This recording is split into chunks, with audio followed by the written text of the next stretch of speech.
Assalomu alaykum. Kun yangiliklariga xush kelibsiz. Ushbu dasturimizdan Michael Jacksonning singlisi Janet Jackson farzandli bo'lganidan so'ng 3 oy o'tib millioner eridan ajrashgani, Sardor Milano Novaya Volna tanlovi finaliga yo'l olgani, britaniyalik DJ Dax o'z remixlarida azon chaqirig'idan foydalanganligi uchun qamoq jazosiga hukm qilinganligi, DJ Piligrimning internet orqali o'ziga umr yo'ldosh izlayotganligi, Otabek Mutalxo'jayev va hind aktyori Saif Alixonning munosabatlari, yangi imejdagi Hulkar Abdullayeva haqida sizlarga ma'lumotlar berib o'tamiz. Endi esa ushbu ma'lumotlar bilan to'liqroq tanishing. Amerikalik mashhur xonanda Janet Jackson birinchi farzandi dunyoga kelganidan so'ng 3 oy o'tib eridan ajrashdi. Xabar qilinishicha, qo'shiqchi va uning eri qatarlik millioner Vissam Almana ularning nikohi ko'ngildagidek bo'lmadi degan xulosaga kelgan. Shuning uchun ular ajrashishga qaror qilgan. 50 yoshli Janet Jackson o'g'lini 3-yanvarda dunyoga keltirgan. Xonanda qatarlik tadbirkorga 2012-yilda turmushga chiqqan. Bolakay ularning to'ng'ich farzandi bo'lgan. Avvalroq Janet 2 marta turmush qurgan. Birinchi nikoh 1 yil davom etgan va 1985-yilda bekor qilingan. Ikkinchisi esa 9 yil davom etgan va 2000-yilda ajrim bilan o'z nihoyasiga yetgan. Janet Jackson 2009-yilda vafot etgan Michael Jacksonning singlisi hisoblanadi. U 1986-yil fevral oyida chiqqan Control nomli 3-albomidan so'ng mashhurlikka erishgan. Xonanda 1990-yillarda mashhurlik cho'qqisini zabt etgan. Uning albomlari 140 million nusxada sotilgan. Shuning uchun Janet Jackson zamonaviy musiqa tarixidagi eng mashhur ijrochilar qatoriga kiradi. Sardor Milano Novaya Volna tanlovi finaliga yo'l oldi. Ommabop musiqa yosh ijrochilarining Novaya Volna tanlovi yarim finali yakunlandi.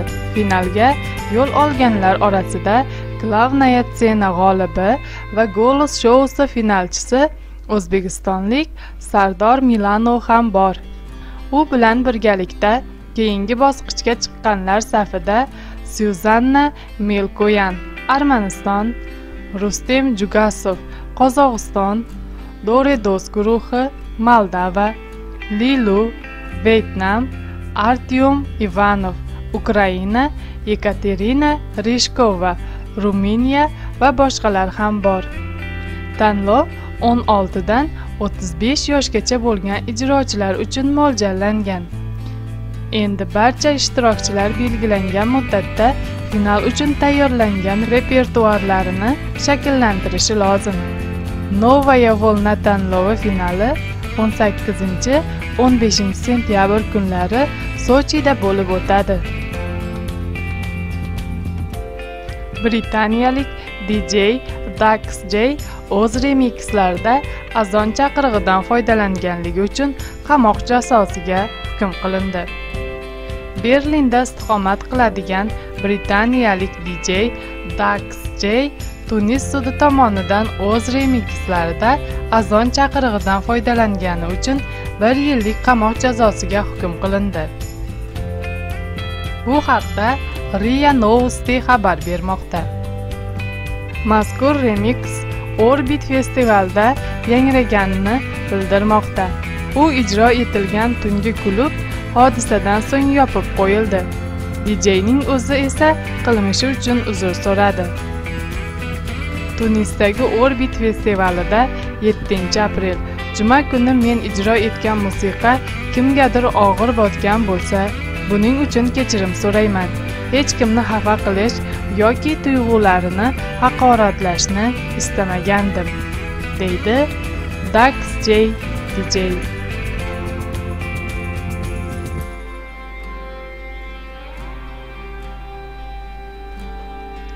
DJ Piligrim taxallusi ostida ijod qiluvchi xonanda Ilhom Yo'lchiyev onasiga shu yil uylanishga va'da bergani va endilikda va'dasining ustidan chiqish taraddudida ekanligini ma'lum qildi. Uylanaman. Onamga shu yil uylanaman deb va'da berganman. Agar aynan sen o'zingni mening juftim, ikkinchi yarimim va biz bir oila bo'lishimiz kerak deb hisoblasang, o'z anketangning mening pochtamga jo'nat. Nimaga aynan sen ekanliging sabablarini izohla va suratlar jo'natishni unutma, deb yozadi DJ Piligrim va xabarga o'z elektron pochta manzilini ilova qildi. Xonandaning shaxsiy sahifasini kuzatib boruvchilar mazkur e'longa turlicha munosabat bildirmoqda. Ayrimlar biz axborot asrida yashayotganimizni inobatga olgan holda internet orqali o'ziga juft topish zamon talabi ekanligini yozayotgan bo'lsa, yana bir guruh internet foydalanuvchilari erkaklar pastlashib ketayotgani, ayollarning ko'nglini olish uchun mehnat qilish, jon kuydirishni esdan chiqarib qo'yayotganini yozib qoldirgan. Ma'lumot uchun DJ Piligrim bundan bir necha yillar avval Setora guruhining yakkaxoni Komila Xo'jayeva bilan oila qurgan edi. Biroq bu oila uzoqqa cho'zilmadi. Ilhom va Komilaning Islom ismli farzandlari bor. Xonanda Otabek Mutalxo'jayev mashhur Bollivud aktyori Saif Alixon bilan Instagram orqali do'stlashib qoldi. Endilikda Otabek Kumuri bilan uchrashish niyatida, deb yozadi popcorn.uz.com. Otabek Saif Alixon bilan uchrashuv chog'ida aktyorga yangi qo'shiq sovg'a qilmoqchi. Mazkur tarona Saif Alixonga bag'ishlab kuylangan. Yaqin kunlarda rejalashtirilayotgan Hindiston safari chog'ida shu qo'shiqqa klip suratga olinadi. Klipga aktrisa Sitora Alimjonova ham taklif etiladi, deyiladi xabarda.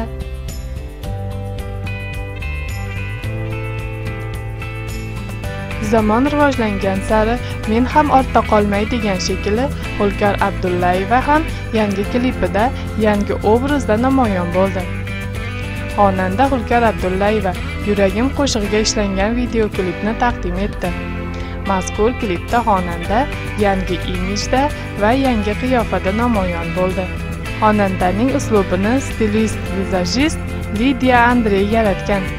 Trek yo'nalishida suratga olingan klip rejissyori Sunnat Namozovdir. Hulkar Abdullayevaning yangi obrazi bilan tanishing.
Hozircha shular. Kanalimizni kuzatishda davom eting. Dasturlarimiz sizga ma'qul kelayotgan bo'lsa, like bosishni unutmang. Sizning fikringiz biz uchun muhimdir. Bizga bo'lgan e'tiboringiz uchun rahmat.